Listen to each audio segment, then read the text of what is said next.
Aha, orúkọ mi ni Fẹ́mi Adébáyọ̀ tí gbogbo yín mọ̀ sí jẹ́ lílì oníṣó ẹ máa wo Bisi ológe show ẹ má kú ọmọ ẹ. Ẹ̀yin tí BBC News Yorùbá ìlú Àkúrẹ́ la wà nílé alàgbà Fasoranti níbi tí olùdíje sípò ààrẹ lábẹ́ àṣà ẹgbẹ́ òṣèlú APC lórílẹ̀‐èdè yìí Asiwaju Bola Ahmed Tinubu tí wọ́n ti wá dé àwọn adarí ẹgbẹ́ Afẹ́nifẹ́re lálejò nílùú Àkúrẹ́. Asiwaju Tinubu ọ̀hún àwọn ni lára àwọn adarí ẹgbẹ́ Afẹ́nifẹ́re ni wọ́n ń kí káàbọ̀ yìí.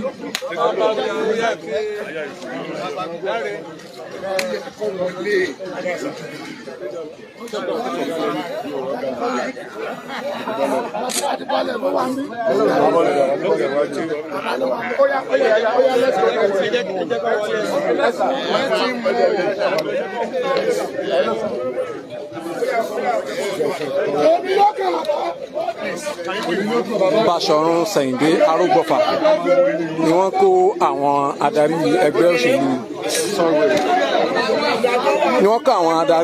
Afẹ́nifẹ́re ní ìsọ̀tí tí wọ́n wá kí Asiwaju Bola Ahmed Tinubu káàbọ̀ nínú ọkọ̀. Ṣáájú kí wọ́n tó dé ni àwọn adarí ẹgbẹ́ Afẹ́nifẹ́re ni wọ́n ti ń ṣèpàdé nínú ilé. Ó sì dàbí pé nínú ilé tí wọ́n ti ń ṣèpàdé náà ni Asiwaju Tinubu ni wọ́n fẹ́ kó wọlé láti lọ bá wọn nínú ilé kó tó di pé wọ́n padà jáde láti bá gbogbo àwọn tí ẹ̀ ń wò yìí láti bá wọn sọ̀rọ̀.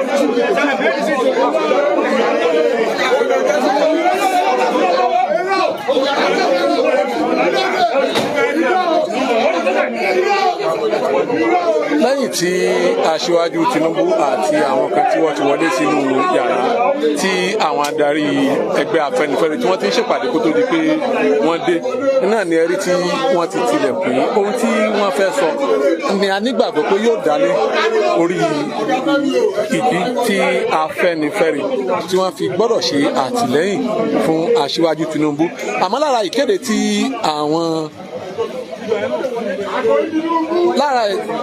tí àwọn ọmọlẹ́yìn Asiwaju Tinubu tí ó jẹ́ àwọn olùkéde fún ìpolongo wọn tí wọ́n fi léde ní wípé wọ́n ń bọ̀ nílùú Àkúrẹ́ láti ṣe àfihàn ìwé àpilẹ̀kọ tí wọ́n ṣe lórí bí wọ́n ṣe fẹ́ darí ìṣèjọba tí àwọn bá wọlé.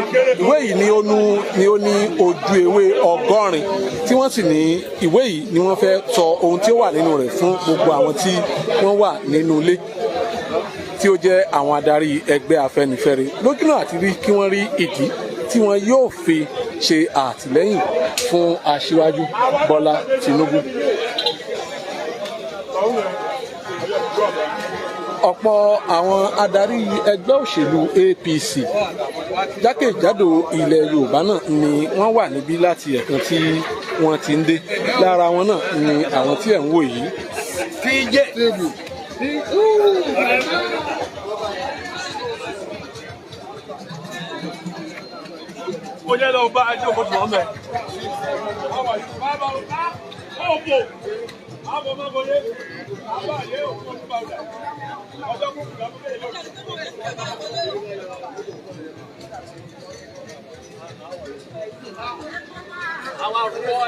Ẹ jẹ́ kí a wo àwọn orúkọ lára àwọn èèkàn tí ó wà níbí tí wọ́n yóò padà wá jókòó sí orí àga ní kété tí wọ́n bá kúrò níbí.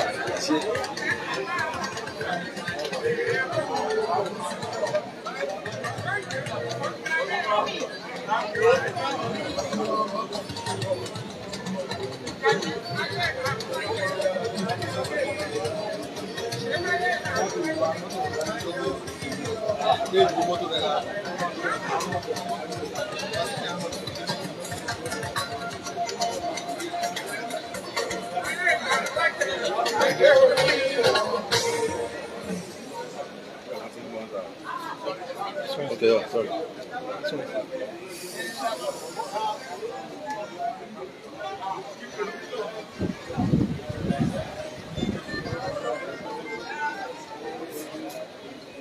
Bàbá Bisi Akande àwọn náà ni wọ́n ń jáde bọ̀ láti wá jókòó yìí.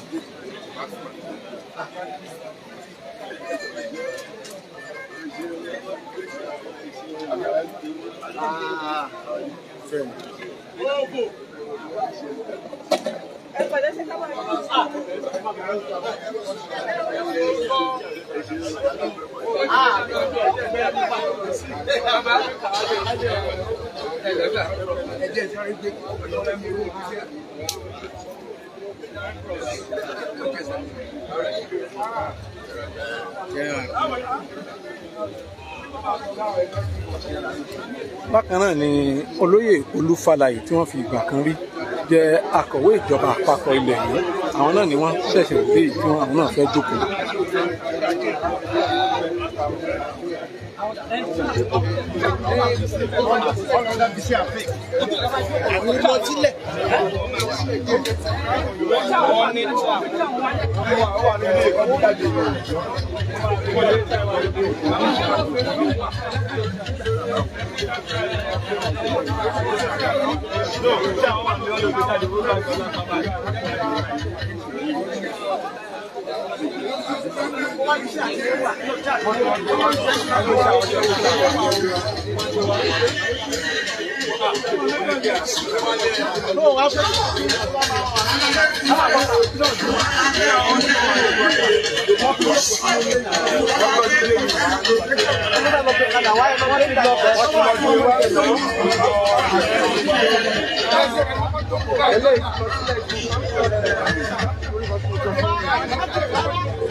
Olóyè Olúfàlàyé àti olóyè Bisi Akande àwọn méjèèjì ni ẹ̀ ń wò tí wọ́n ń bára wọn sọ̀rọ̀.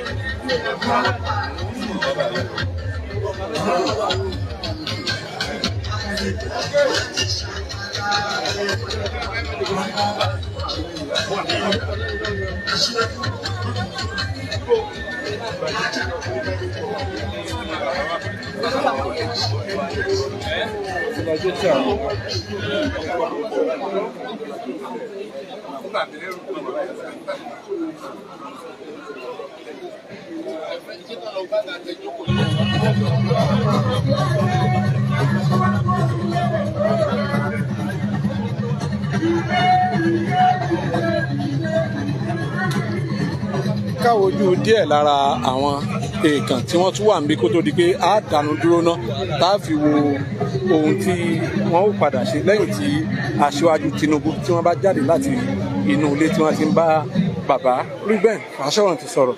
Lẹ́ẹ̀kan sí ìkànnì BBC News Yorùbá náà ní ẹ̀ṣìwà ilé alàgbà Reuben Fasoranti náà ni a ti wà nílùú Àkúrẹ́ níbi tí Asiwaju Bola Ahmed Tinubu tí wọ́n ti dé wọn lálejò láti fi ẹni tí ń bẹ nínú ìwé àpilẹ̀kọ olójú ewé 100 tí wọ́n kọ nípa bí wọ́n yóò ṣe darí ìṣèjọba orílẹ̀-èdè Nàìjíríà tí wọ́n bá lè jáwé olúborí tí wọ́n fẹ́ fi tó àwọn àgbà ẹgbẹ́ Afẹ́nifẹ́re létí.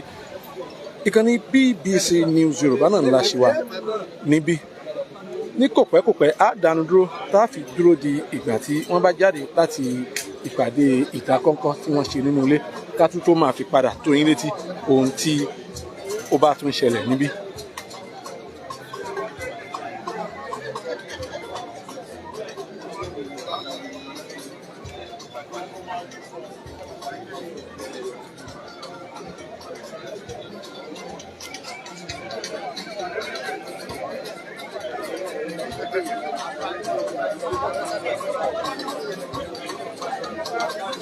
Thanks for watching this video. Please don't forget to click on subscribe button. Kindly comment and share. We drop new videos daily. Thank you. God bless you.